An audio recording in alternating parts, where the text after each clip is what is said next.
Hello. Hello sir जी। सत साहब जी। Sir जी रमहेड़ी हमारी ये रमहेड़ी हो रही है। हाँ जी। तो गुरुजी से मैंने अभी ना मतलब मैनेजमेंट की तरफ से कॉल लगवाया। हाँ। तो उन्होंने हमको ये बोला था हम्म। कि मैंने उनसे बोला भगत जी कि जैसे हम 10 साल या 20 साल पहले से खाना खा रहे हैं जिन लोगों का, हम्म। जगत लोगों का, हम्म। तो हम इनको खाना खिला सकते हैं या नहीं खिला सकते? हम्म। तो उन्होंने बोला है कि नहीं खिला सकते आप। हम्म।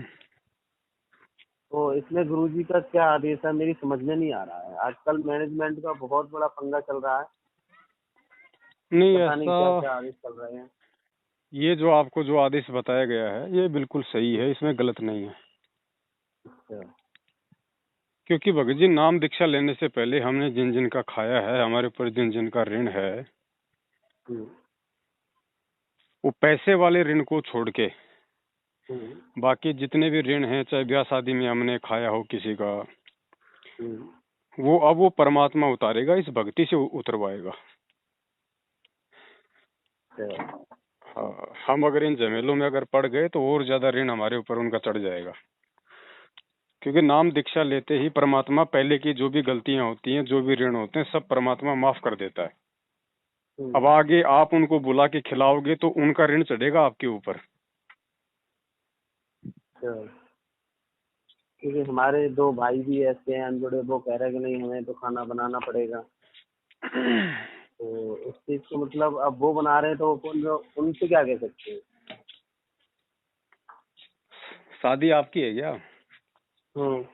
तो आपकी शादी में कोई मांस काटेगा तो आप मना नहीं कर सकते। नहीं तो मांस वाली तो मांस काटने के मतलब बराबर हमारे। ही है भाई। शादी आपकी है ना, निमित्त आप बन रहे हो ना। आपके पीछे तो वो हम्म, लोग ड्रामा करेंगे। अगर आपकी रमणी ना हो, आपकी शादी ना हो, तो वो किसके लिए भोजन बनाएंगे?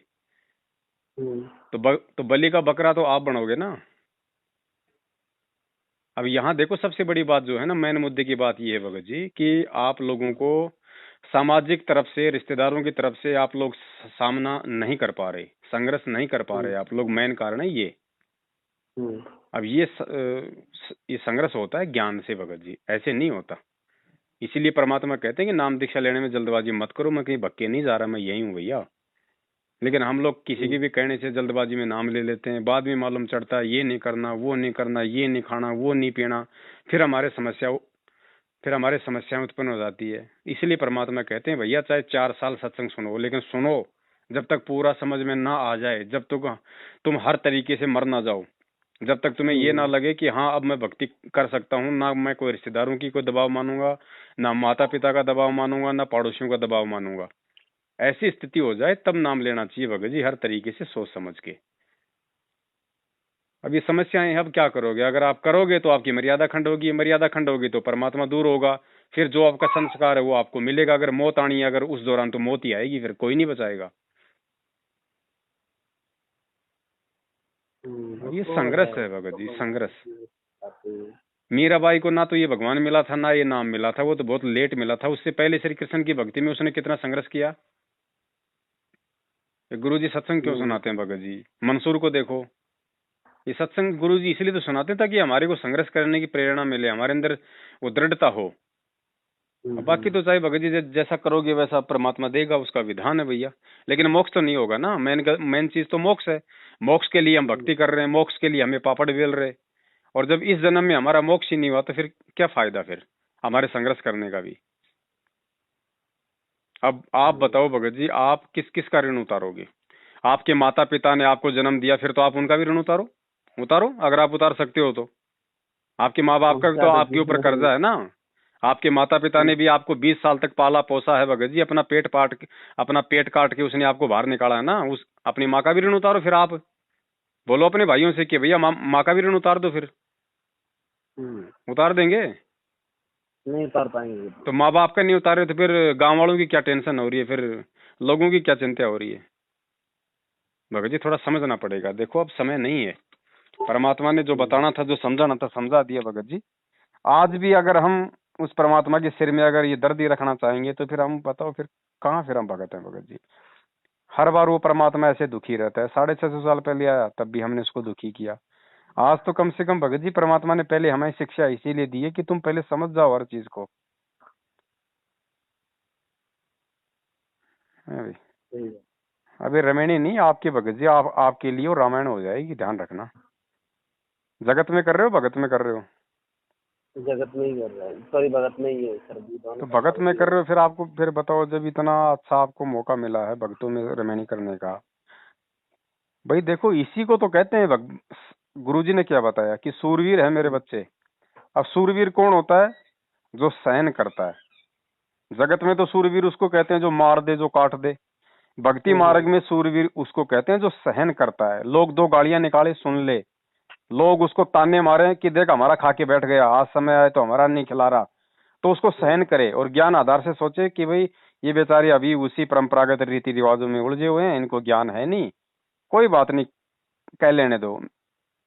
हमारे पिताजी को भी तो लोग कह रहे हैं ना, कोई देशद्रोही कह रहा है, कोई गुंडा कह रहा है, कोई भुंडा कह रहा है, कोई हिंदू देवी देवताओं का विरोधी कह रहा है, वो भी तो सुन रहा है ना भगत जी।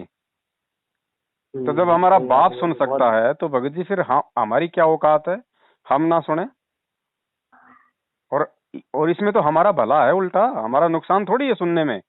हमारा भला है, हमारी मर्यादा बचेगी, मर्यादा बचेगी तो भगवान का पंजा हमारे सिर पे रहेगा। इसी को तो संघर्ष कहते हैं। परमात्मा तभी तो हमसे प्रसन्न होगा कि देखो मेरे बच्चे मेरी शिक्षा पे चलते हुए आज देखो कितना संघर्ष कर रहे हैं, जो संघर्ष कोई नहीं कर सकता था, लेकिन इस ज्ञान से मेरे बच्चे देखो मुझे कितना प्रसन्न कर रहे हैं। लोग दुनिया से जो है मतलब वैर भाव मोल ले रहे हैं मेरे लिए, भगवान के लिए, भक्ति के लिए।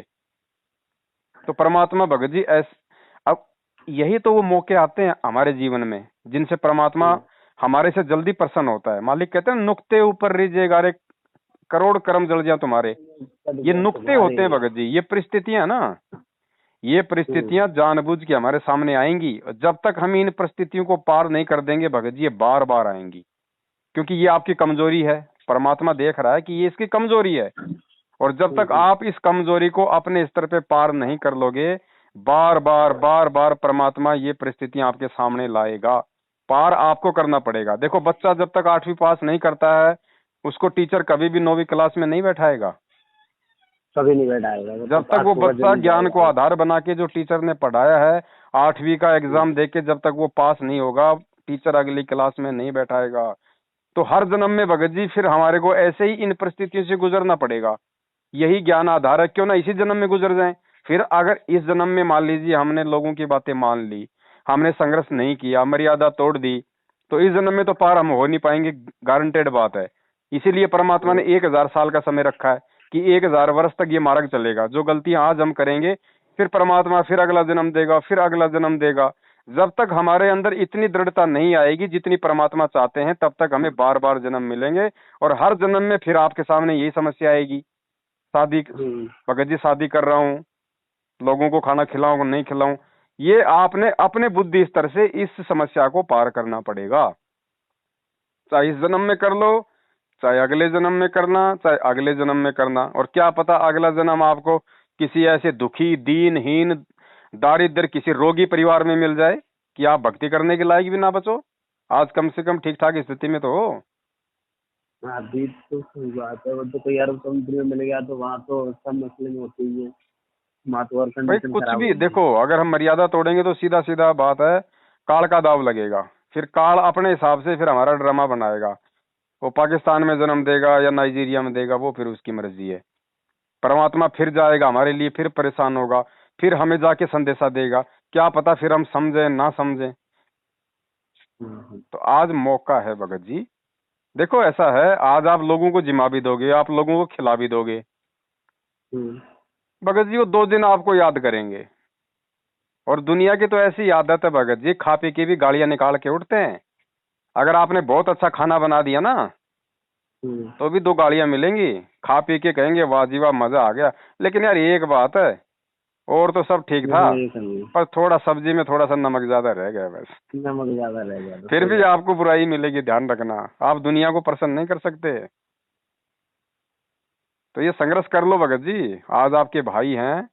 गुरुजी कहते ना कि कुल करने के कारण हंसा गया बिगोय, और फिर यो कुल के कर लेगा जब चार पाया का होई, जब कल को हम चार पाया के हो जाएंगे, जानवर बन जाएंगे, हमारे चार पैर हो जाएंगे, तब ये कुल करने वाले भाई बंधु क्या करेंगे? आज तो ये कह रहे कि हम करेंगे तुम्हारा भंडारा, कल को हम गधे बनेंगे और कुम्हार हमारे ऊपर 2.5 मन का बोरा लाद देगा, तब ये भाई ये बात बोलेंगे क्या कि ला भाई मेरे ऊपर लाद दे। भगत जी, मानव जन्म दिया परमात्मा ने, आज हम सोच सकते हैं, विचार कर सकते हैं, कल को ये मौका नहीं मिलेगा भगत जी, और परमात्मा जबरदस्ती नहीं करेगा। आपकी मर्जी है, आपको किसी से पूछने की भी जरूरत नहीं भैया। आप चाहे खुद करो भंडारा, आप खुद खिलाओ लोगों को, जलेबी खिलाओ, लाडू खिलाओ, कचौड़ी पकौड़ी खिलाओ। गुरुजी जबरदस्ती आपका हाथ पकड़े तो मेरी गारंटी है, बोलो। मालिक का काम है विधान बताना कि भैया ये कर्म करोगे तो इसका ये परिणाम है, ये करोगे तो ये परिणाम है। बाकी आपके ऊपर है भगत जी। घोड़े के आगे घास डाली जा सकती है, जबरदस्ती खिलाया नहीं जा सकता। तो ये तो आपने देखना भगत जी, साल 6 महीने बाद में वो आपकी दुल्हन जो है वो पुरानी हो जाएगी, फिर आपस में परिवार में लड़ाई झगड़े छोटे मोटे ठूठा सबके रहती हैं। क्या मतलब आज उस परमात्मा की सीधे सीधे हमारी को प्राप्ति हो रही है, बीच में हम रोड़ा पैदा कर रहे हैं। गुरुजी कहते हैं रहीमन धागा प्रेम का मत तोड़ो छिटकाए, टूटे से फिर ना जुड़े, जुड़े गांठ पड़ जाए। आज आप भगत जी जल्दबाजी में, जोश में होश खो के आज आप ये काम कर लोगे, लेकिन ध्यान रखना जैसे आपकी शादी हो जाएगी ना, दूसरे तीसरे दिन से आपको ढंग से नींद नहीं आएगी। जैसे महाभारत के युद्ध के बाद में युधिष्ठिर को नहीं आ रही थी, आपके मन में सदा वो गांठ रहेगी कि यार मैंने गलत कर दिया, यार मेरे को नहीं करना चाहिए था, यार परमात्मा के मार्ग में मैंने यार ये गलती कर दी, मैंने मालिक मेरे से मैंने अपने बाप को दुखी कर दिया यार। आपको जीने नहीं देगी भगत जी वो, अगर आप भगत हो तो। बाकी तो किसी के क्या फर्क पड़ता है, चाहे शराब पी लो। सही बात है, वो तो जो परमात्मा की बाणी पे चल रहा है उससे फर्क पड़ेगा। भाई सोचो भगत जी, सोचो, आज अगर आप खुद इस परमात्मा का ज्ञान ध्यान लेके संघर्ष नहीं कर पा रहे, कल को आप दूसरे भक्तों को क्या शिक्षा दोगे? आप अगर किसी को शिक्षा भी दोगे तो आपके शब्दों का उसके ऊपर कोई असर नहीं होगा। आपकी करनी और कथनी में अंतर है। और फिर परमात्मा कहते हैं करनी तज कथनी कथ है, अज्ञानी दिन रात, कुत्ते ज्यों भौंकत फिरे सुनी सुनाई बात। शादी करने के बाद आप कल को 4 पुस्तक हाथ में लेके दुनिया को समझाने के लायक नहीं रहोगे, क्योंकि आपने खुद ने गलतियां करी है भैया। आपके शब्दों का दुनिया पे असर नहीं होगा। यही तो हो रहा आज गांव गांव गली गली में लोग गधे की तरह अपने सिर पे ये पुस्तकों का बोरा लाद के मैनेजमेंट के इशारों पे और लोगों को बांटते फिरते हैं। दुनिया समझ रही है क्या? क्यों नहीं समझ रही? क्योंकि भगत नहीं समझ रहे खुद, और जो खुद नहीं समझ रहा उसके द्वारा किया गया ज्ञान प्रचार सामने वाले पे असर नहीं करता। लोग पुस्तकें ले लेके फेंक देते हैं, कोई तो पकौड़ी बेचता है, कोई समोसा बेचता है उनमें, उनके पेज फाड़ फाड़ के।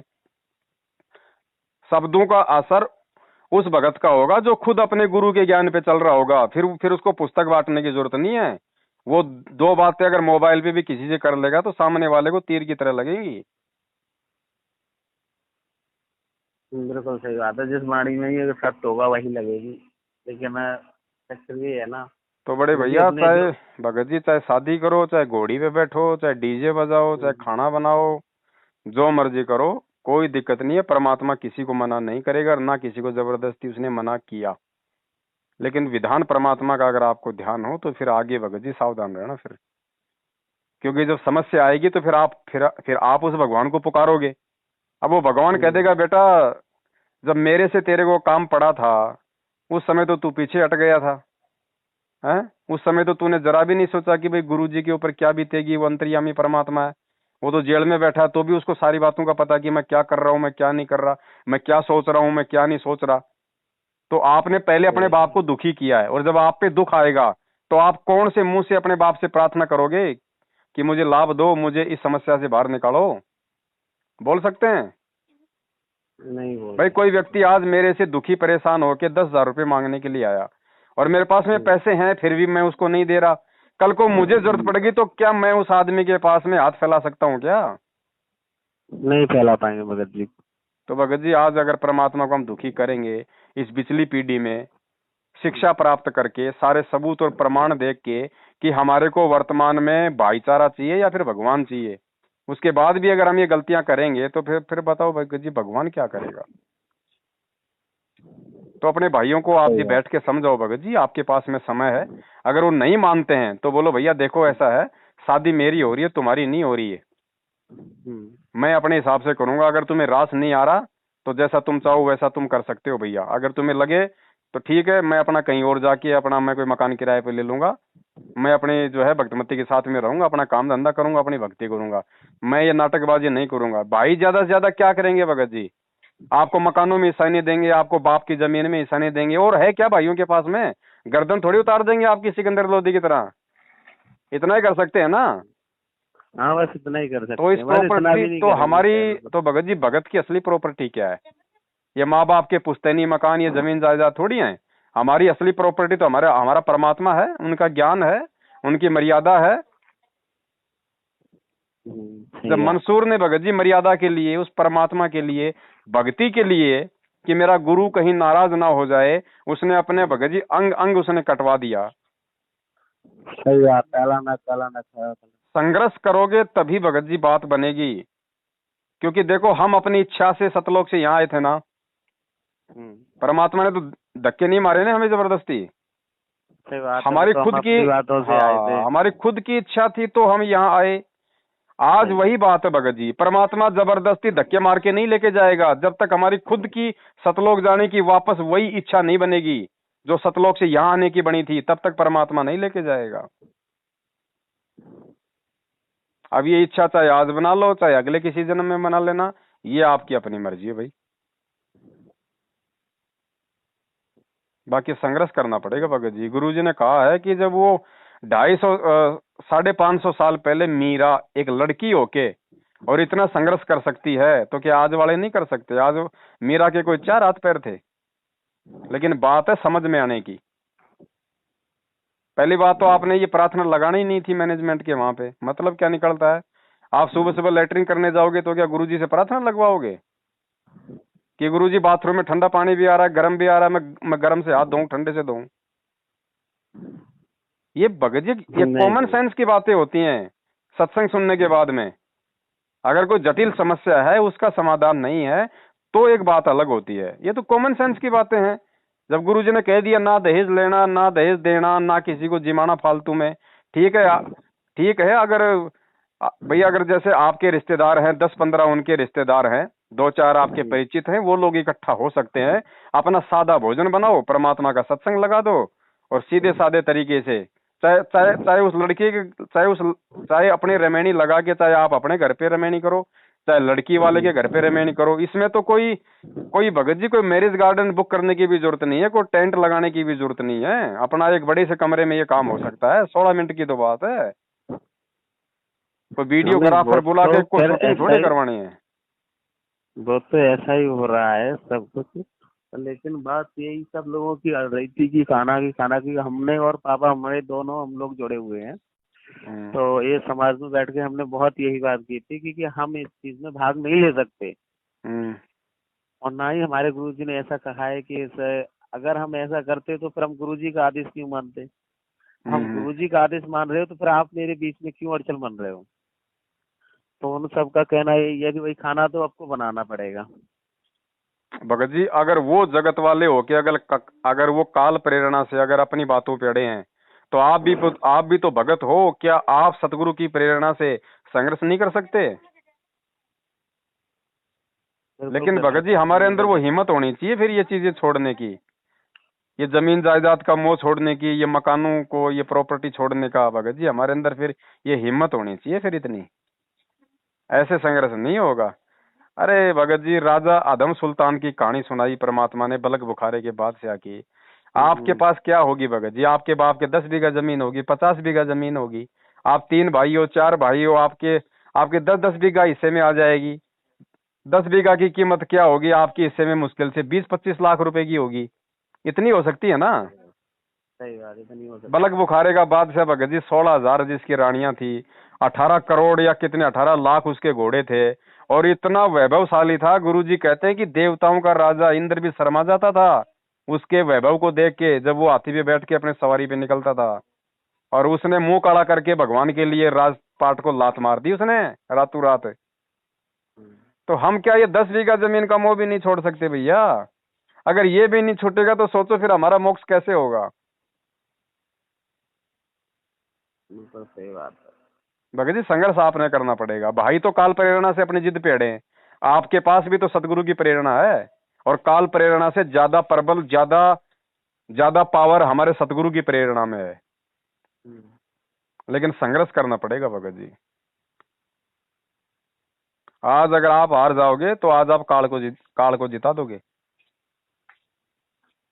और कल को यही भाई आपके, ये कल को ये आपके भाई ना आपके मुंह पे तीर मारेंगे। देखो है तो ये भी मालिक की आत्मा, आज नहीं तो कल जब इनके संस्कार आएंगे, ठोकर खाएंगे, तो नाम तो ये भी लेंगे परमात्मा से, ऐसी बात नहीं है। उस समय ये आपको क्या कहेंगे, अरे नालायक, अरे दुष्ट आदमी, तू तो हमारे से पहले से जुड़ा था रे गुरुजी से, हैं? और जब तेरे को सब बातों का पता था तो नालायक तूने उस समय संघर्ष क्यों नहीं किया, हमारी बात तूने क्यों मानी?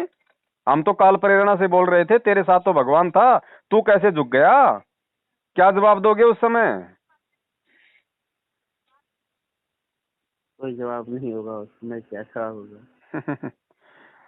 भगत जी विचार करो बड़े भाई, परमात्मा के लिए कोई एक कदम चलता है ना, वो 60 कदम चलता है।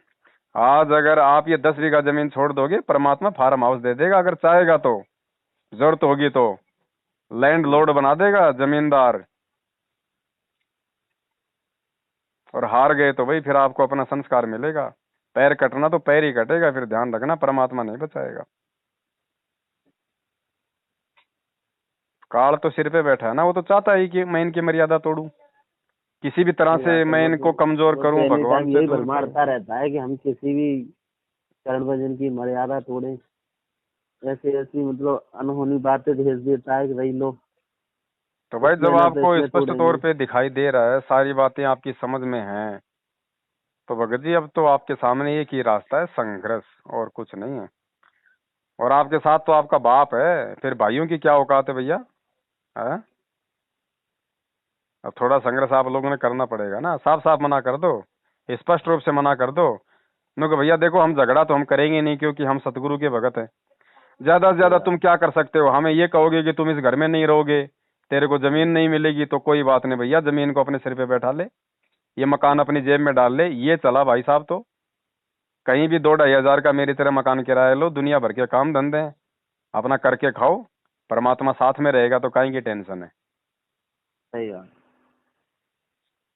चलो भाई, अब तो एक ही बात रखनी है माइंड में, संघर्ष करो, एक तरफा चलना पड़ेगा भगत जी। परमात्मा करेंगे बिल्कुल, बाद में परमात्मा करेगा, लेकिन हम अगर अपने मन में ठान लें तो कि परमात्मा चाहे कुछ भी हो जाए, तेरी मर्यादा नहीं तोड़ूंगा तो नहीं तोड़ूंगा, फिर परमात्मा साथ है, फिर आपको टूटने नहीं देगा, पल पल हाथ पे रखेगा परमात्मा, समर्थ है भैया, अंतर्यामी है, फिर भगवान कौन से दिन काम आएगा नहीं, बताओ। और आज टूट गए तो भगत जी फिर हर बार आपको तोड़ेंगे लोग, हर बार बात बात पे तोड़ेंगे, फिर एक ही नहीं, फिर आपकी सैकड़ों मर्यादा आपकी खंडित करवाएंगे, ध्यान रखना। तो निर्णय कर लो बड़े भाई, परमात्मा को दंडवत प्रार्थना करो, मालिक ही कोई रास्ता दिखाएगा आपको। वैसे मालिक ने तो रास्ता तो दिखा ही रखा है, बाकी हिम्मत मांगो परमात्मा से, शक्ति मांगो, आत्म बल मांगो भगत जी, परमात्मा जरूर दया करता है, लेकिन आपकी भी इच्छा होनी चाहिए ना। हमारी इच्छा तो बहुत सारी थी, इस चीज को तो मैं कम से कम आया, मुझे आज 15 दिन हो गए, मैं दुबई में रहता हूँ, तो सब लोगों से यही बात के बारे में बोल रहा था कि भगत जी हम सब लोग खाना नहीं बना पाएंगे, हमारी रमेडी हो रही है। तो दुबई में रहते हो ना, दुबई से आए हो क्या? हाँ हाँ। कितने पैसे लाए हो? दुबई से तो लगभग पता नहीं, कम से कम 10 लाख रुपए ट्रांसफर किया होगा मैंने। नहीं नहीं, अभी आपके हाथ में कितना है? अभी मेरे हाथ में तो कोई होगा 10-15 हजार रुपए। बाकी किसको दे दिए? बाकी घर में ही दे दिए थे मैंने पहले। देख लो, जिनको आपने 10 लाख रुपए दुबई से कमा कमा के गधे की तरह भेजे, आज वो भाई आपके हैं क्या? किसको दिए फिर आपने पैसे, बताओ? दिए तो घर में ही दे भाई साहब को। तो बताओ फिर, आज आपके भाई कहाँ हैं वो? आपके पैसे भी खा गए और आज आपकी बात नहीं मान रहे, जबकि आप तो उल्टा उनका मतलब आप उनका भला कर रहे हो। आप तो फालतू का जो 1-2 लाख रुपया बर्बाद होना है, अरे लोग तो अपने घर पे भी खा लेंगे एक टाइम, वो कौन सा आपका एक टाइम खा के कौन सा उनकी 1 साल की भूख शांत हो जाएगी। दुनिया खा रही है ना अपने घर पे। और चाहे कितना अच्छा कर दो भैया, 4 दिन लोग याद रखते हैं। अब आप सही खुद बात। खुद निर्णय करो, आपके भाई आपके कहाँ हुए। भाई तो वो होता है जो भाई के सुख दुख में खड़ा होता है। अब ये तो आपको बर्बाद करने पे तुले हुए हैं। भगत जी हमारा परमात्मा है और कोई नहीं है, ध्यान रखना।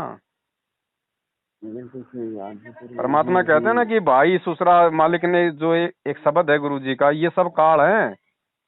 ससुरा भी काल है, माँ भी काल है, बाप भी काल है। अगर वो भगत नहीं है तो, अगर वो मर्यादाओं में नहीं है तो फिर आपके लिए वो काल है।